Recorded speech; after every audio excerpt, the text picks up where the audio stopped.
ప్రజలకు సంక్షేమం అభివృద్ధి అందించడమే ధ్యేయంగా కాంగ్రెస్ ప్రభుత్వం పనిచేస్తోందని మంత్రి సీతక్క అన్నారు. ఖమ్మం జిల్లా వైరా మున్సిపాలిటీలో మంత్రి పర్యటించి ప్రజల సమస్యలను అడిగి తెలుసుకున్నారు. కాంగ్రెస్ ప్రభుత్వాన్ని బదనాం చేసేందుకు సోషల్ మీడియా పేరుతో బీఆర్ఎస్ విమర్శలు చేస్తోందని ఆరోపించారు. యూరియాను సరఫరా చేయాల్సింది కేంద్ర ప్రభుత్వం కాగా యూరియా పేరుతో రైతులను పక్కతో పట్టిస్తూ ప్రభుత్వంపై బురద చల్లుతున్నారన్నారు. భారీ వర్షాలకు దెబ్బతిన్న రోడ్లకు మరమ్మతులు చేయిస్తామని మంత్రి పేర్కొన్నారు. 42% బీసీ బిల్లు అమలుకు కేంద్ర ప్రభుత్వం చొరవ చూపాలన్న మంత్రి సీతక్క బీసీ బిల్లు అనంతరం స్థానిక ఎన్నికలు నిర్వహిస్తామని వెల్లడించారు.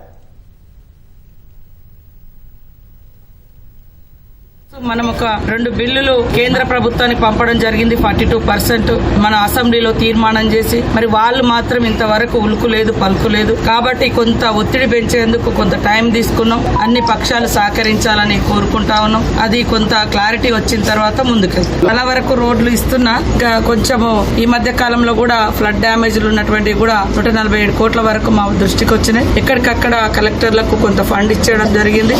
కొన్ని చేస్తా ఉన్నారు తాత్కాలికంగా. మరికొన్ని కూడా స్వాస్థ్య ప్రాతిపదికన నిధులు ఇస్తాం. అవన్నీ కూడా ఒక కమిటీ వేసారు మంత్రులతోటి, బట్టి గారు చైర్మన్ గా. సో ఆ కమిటీలో డిస్కస్ చేసి మరికొన్ని ఇస్తాం. గతంలో కూడా ఇక్కడ 25-30 కోట్ల దాకా నియోజకవర్గాల వారికి ఇవ్వడం జరిగింది. నేను ఇప్పుడు కూడా మళ్ళీ సెకండ్ విడత కూడా ప్రపోజల్స్ తీసుకుంటాను. ఆ ప్రపోజల్స్ అన్ని కూడా సబ్ కమిటీలో డిస్కస్ చేసి ఇస్తాం.